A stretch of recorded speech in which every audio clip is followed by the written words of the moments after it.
প্রিয় বন্ধুরা, দেখতেই পাচ্ছেন কি হরর রাস্তা।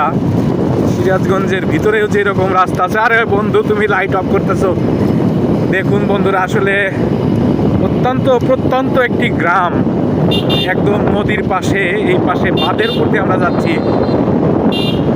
যাই হোক বন্ধুরা, দেখতেই পাচ্ছেন। দেখতে থাকুন সবাই, দেখতে থাকুন সবাই, প্রিয় বন্ধুরা দেখতে থাকুন। প্রিয় বন্ধুরা, দেখতেই পাচ্ছেন কি শুনশান নীরবতা চারিপাশে। এই রাস্তাটি অত্যন্ত নীরব। এই রাস্তাটি সিরাজগঞ্জের অবদা বলে।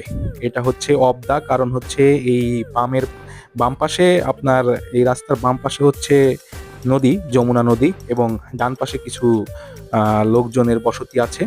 লাইট অফ করলে কিছু দেখা যায় না। এবং হঠাৎ করেই আমাদের গাড়ির সামনে চলে আসে একটি শিয়াল। এটি গ্রামীণ। এই দেখুন বন্ধুরা, শিয়ালটি দেখতেই পাচ্ছেন। মানে দেখতে মানে প্রচন্ড, আরেকটু হলেও লেগে যেত আর কি, গাড়ির সাথে লেগে যেত। ও খুবই তাড়াতাড়ি পার হচ্ছিল শিয়ালটি।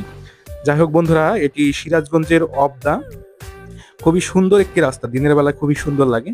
এবং রাত হলেই, এখন কিন্তু মাত্র বাজে 8টা, 8টা কি 8:30 বাজে এখন। এখন 8:30 বাজে রাত। সন্ধ্যা পেরিয়ে গেছে, কিন্তু যারা মানে অটো চালক, রিক্সা চালক, তারা কিন্তু লাস্ট ট্রিপ নিয়েই বাড়িতে ফিরছে। এরপরে কোনো রাস্তায় কোনো একটা মানুষজন পর্যন্ত থাকবে না বন্ধুরা। অত্যন্ত নীরব এবং খুবই সুন্দর একটি রাস্তা। সকাল হলেই দেখবেন এই রাস্তার পাশ দিয়েই মাঝি ভাইরা তাদের মাছ নিয়ে আসবে, সারা রাত মাছ মারার পরে। যদি কখনো সময় হয় তাহলে আবার এসে আপনাদেরকে দেখাবো মাঝি ভাইদের সেই তরতাজা যমুনা নদীর মাছ। সো ভালো থাকবেন, সুস্থ থাকবেন।